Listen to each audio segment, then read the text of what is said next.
Hola, ¿qué tal amigos? Hoy les hablaré sobre los fundamentos del sistema autonómico. De Díaz Polanco. Pero primero, ¿quién fue Díaz Polanco? ¿Y qué nos lleva a este tema? Nacido en República Dominicana en 1944, Héctor Díaz Polanco llegó a México cargando el fuego de una vocación intelectual insumisa. Su formación lo llevó por las sendas rigurosas de la antropología y la sociología, disciplinas que abrazó con una mirada crítica y militante. Estudió en la Escuela Nacional de Antropología e Historia y en la UNAM, pero más allá de los títulos, su formación fue también política. Leía el mundo con ojos entrenados para detectar las fisuras de la desigualdad. Pronto su pensamiento se entrelazó con las luchas indígenas, especialmente en Chiapas, donde reconoció no solo la dignidad cultural de los pueblos originarios, sino su derecho inalienable a la autodeterminación. Su obra académica es vasta, pero también visceral, nacida de la urgencia y del compromiso.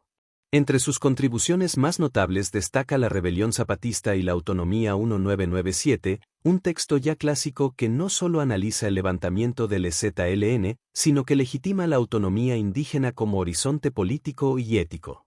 En libros como Autonomía Regional y Estado Pluriétnico, Elogio de la Diversidad o El Canon Neoliberal, tejió una crítica contundente al centralismo y al pensamiento único, abogando por un Estado plural que reconozca las diferencias como fundamento y no como obstáculo. Fue semilla inicial del proyecto López Obradorista. Como fundador de Morena, Díaz Polanco aportó las primeras líneas doctrinarias del partido. Sin embargo, con el tiempo, su voz se apartó de la dirección oficial, en un gesto coherente con su fidelidad a los principios, no a las estructuras. Su legado no se mide solo en libros o cargos, sino en el eco de su pensamiento en comunidades que resisten. Académico del Instituto de Investigaciones Sociales de la UNAM, su influencia atraviesa generaciones de estudiantes, movimientos sociales y debates públicos. Un pensador que tejía ideas con raíces en la tierra de las resistencias. En él, la teoría nunca estuvo divorciada de la calle, del territorio, del bosque o la montaña donde se alzan los pueblos que no se rinden. Ahora bien, ¿qué relación tiene con las autonomías y fundamentos? Imagina un vasto territorio, América Latina, donde desde tiempos ancestrales los pueblos indígenas han luchado por preservar su identidad, sus tierras y su derecho a decidir sobre su destino. En este escenario, surge una idea poderosa pero llena de matices, la autonomía. No es un concepto simple, ni una fórmula mágica, sino un sistema político-jurídico que busca equilibrar la unidad nacional con el reconocimiento de la diversidad étnica y cultural. Díaz Polanco nos adentra en un debate crucial: la autonomía no es sinónimo de separatismo, ni de aislamiento, sino de autogobierno dentro de un Estado nacional. Se trata de que los pueblos indígenas, y otras comunidades con identidades históricas, puedan administrar sus asuntos, conservar sus culturas y participar en la vida política del país, pero sin romper el vínculo con la nación.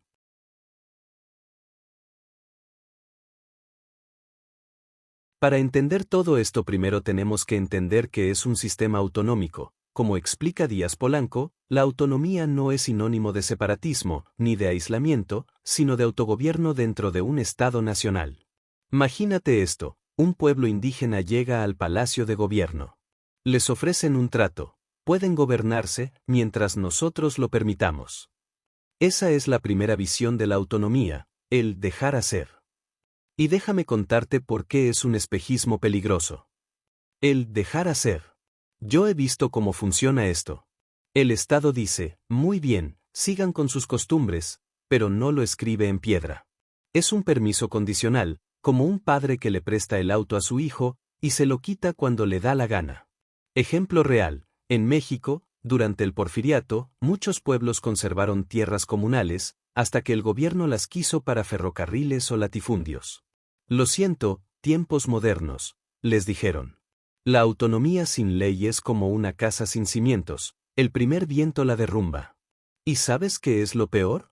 Esta versión no cambia el poder real. Los pueblos pueden elegir a sus autoridades, pero si el gobierno central decide construir una mina en sus tierras sagradas, adivina quién gana. Es una forma de sistema autonómico y se le conoce como el dejar hacer. Pero también existe el régimen político-jurídico, cuando los pueblos escriben las reglas. La autonomía negociada, no regalada. Aquí no hay favores, hay estatutos, códigos, tribunales. Es como un contrato blindado entre el pueblo y el Estado. Te pinto el cuadro. Hay leyes propias, no solo usos y costumbres, sino códigos reconocidos por los tribunales nacionales. Tierra y recursos, deciden cómo manejar sus bosques, ríos, minerales. Justicia intercultural. Si un líder indígena y un empresario tienen un conflicto, no siempre gana el que tiene más dinero. Ejemplo que inspira. En Nicaragua, los misquitos y criouls de la costa caribe lograron esto en los 80. Su autonomía está en la Constitución. No es perfecta, pero ya no dependen del humor del presidente de turno. La clave está en una palabra: negociación. Estos pueblos no pidieron permiso, exigieron derechos. Y el Estado, en lugar de dar migajas, tuvo que sentarse a pactar. El gran engaño, porque el dejar hacer gana, por ahora. Los gobiernos prefieren el dejar hacer porque no les cuesta nada. Pueden decir respetamos sus culturas en discursos, pero al final, ¿quién controla el agua? El Estado. ¿Quién otorga concesiones mineras? El Estado. ¿Quién decide si una consulta indígena es válida? El Estado. Mientras, la autonomía política jurídica asusta a los poderosos. Porque significa soltar el control. Y eso, amigos míos, es lo que menos quieren. Para terminar, una pregunta incómoda. Si tu libertad dependiera de que alguien más te deje ser libre, ¿realmente serías libre? Los mitos de la autonomía. La autonomía indígena es una de las demandas más urgentes y malentendidas de nuestro tiempo. En América Latina, donde los pueblos originarios luchan por su autogobierno, el concepto se ha cubierto de mitos. Para algunos, es una panacea, para otros, una amenaza. ¿Pero qué es realmente la autonomía? ¿Y por qué genera tanto debate? La autonomía es sinónimo de separatismo. Uno de los temores más arraigados es que la autonomía busque dividir a las naciones. Sin embargo, como señala Díaz Polanco, la autonomía no es independencia. Es un régimen político-jurídico que permite a los pueblos indígenas gestionar sus asuntos dentro del Estado nacional, no fuera de él. Ejemplos como Nicaragua o España muestran que la autonomía fortalece la unidad al reconocer la diversidad. Es un privilegio para indígenas, no un derecho. Critican la autonomía como un trato especial, pero en realidad es un mecanismo de justicia histórica. Los pueblos indígenas han sufrido siglos de exclusión.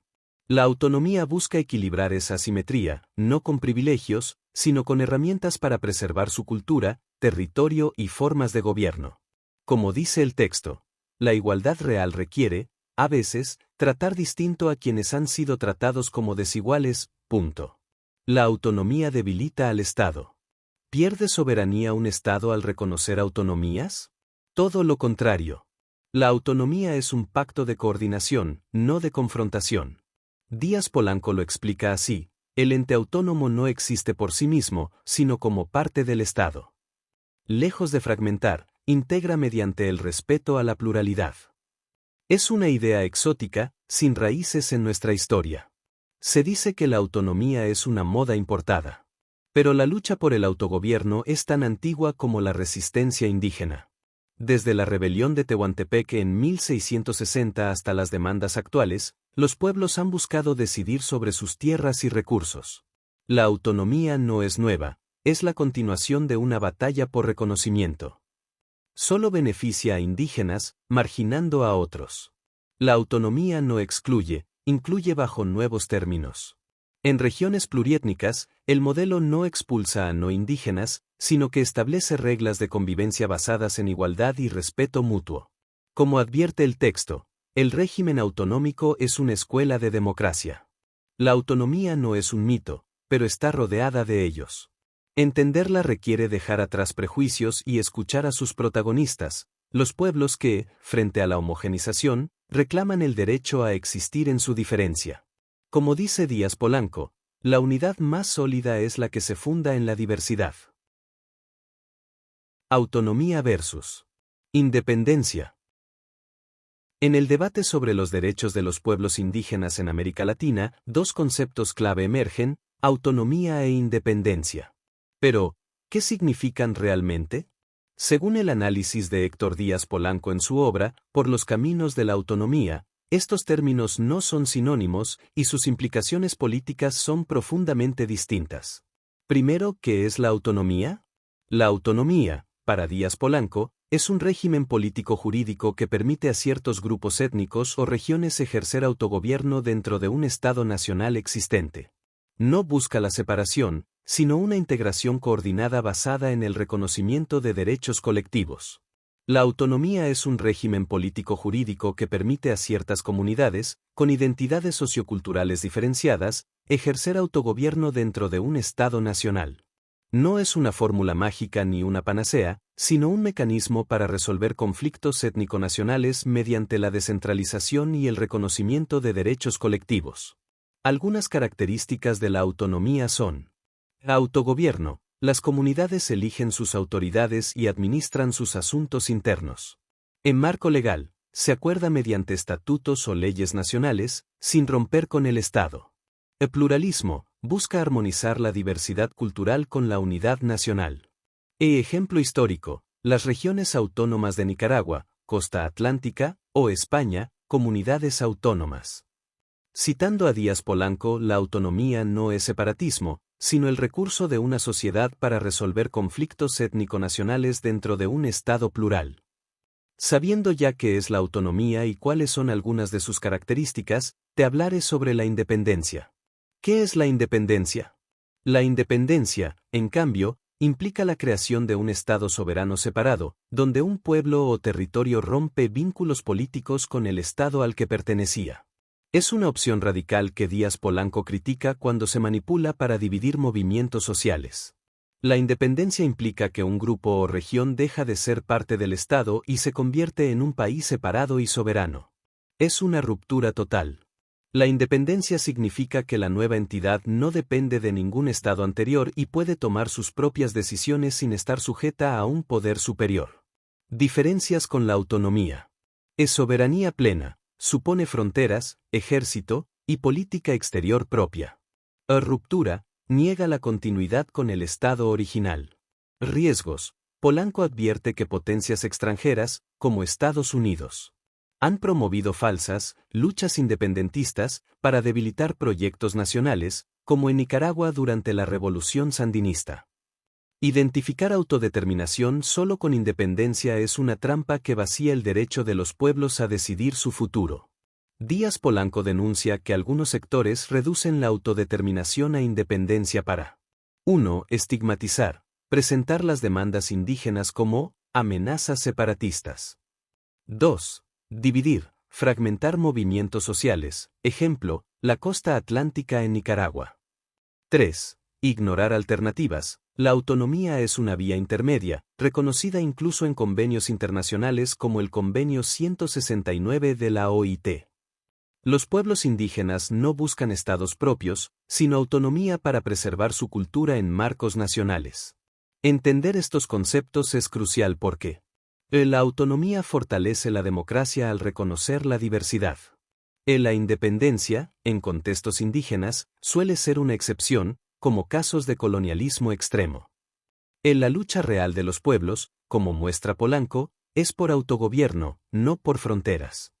Cada sistema autonómico debe evaluarse por su capacidad de satisfacer las aspiraciones históricas de los pueblos, no por modelos abstractos. ¿Tú qué opinas? ¿Autonomía o independencia?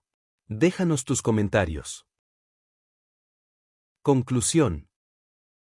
En su obra Fundamentos del Sistema Autonómico, Díaz Polanco presenta un análisis profundo y crítico sobre la autonomía como solución al conflicto étnico-nacional en América Latina. A lo largo del texto, desmonta mitos y prejuicios asociados a la autonomía, destacando que no es sinónimo de separatismo, autarquía o regresión, sino un régimen político-jurídico que busca integrar a las comunidades indígenas en el Estado nacional de manera justa y democrática. La autonomía, en su visión, debe entenderse como un ejercicio concreto del derecho a la autodeterminación, adaptado a las condiciones históricas y socioculturales de cada pueblo. No existe un modelo único, sino que su forma y alcance dependen del contexto específico de cada comunidad y del marco estatal en el que se inscribe. Díaz Polanco enfatiza la importancia de 1. La base territorial, como espacio donde se ejercen derechos colectivos. 2. El carácter legal y constitucional, que garantiza su legitimidad y permanencia. 3. La participación activa de las comunidades, evitando imposiciones desde el poder central. 4. La armonización con el Estado nacional, donde la autonomía fortalece la unidad al reconocer la pluralidad. Además, critica las reformas superficiales, como las propuestas indigenistas mexicanas, que, bajo una fachada de reconocimiento cultural, ignoran demandas políticas y económicas fundamentales. La verdadera autonomía, argumenta, requiere transformaciones estructurales y un compromiso democrático que incluya a los pueblos indígenas como actores políticos plenos. En definitiva, Díaz Polanco plantea la autonomía como un camino hacia la justicia histórica y la democratización de sociedades marcadas por la exclusión étnica. Su obra no solo es un llamado a repensar el Estado desde la diversidad, sino también una advertencia contra las falsas soluciones que perpetúan el statu quo. La autonomía, en su sentido más auténtico, es tanto un derecho como un proceso de liberación colectiva. La autonomía no es un fin en sí misma, sino el medio para construir una nación donde la pluralidad no sea marginación, sino riqueza compartida. Y esto es todo por hoy. ¿Qué opinas sobre la autonomía como solución para los pueblos indígenas? ¿Crees que es un camino viable hacia la justicia y la igualdad? ¿O ves riesgos en su implementación? Déjanos tus comentarios. Si te gustó este análisis, no olvides suscribirte y activar la campanita para más contenido sobre derechos indígenas, política y justicia social. Un agradecimiento a la doctora María del Rocío Rosales Ortega. Y al equipo. Conformado por Cielo Cristel Enríquez Mayoral, Eda Nao Pérez Gaspar, David Enrique Parada Trejo y José Ángel Ramos Uribe.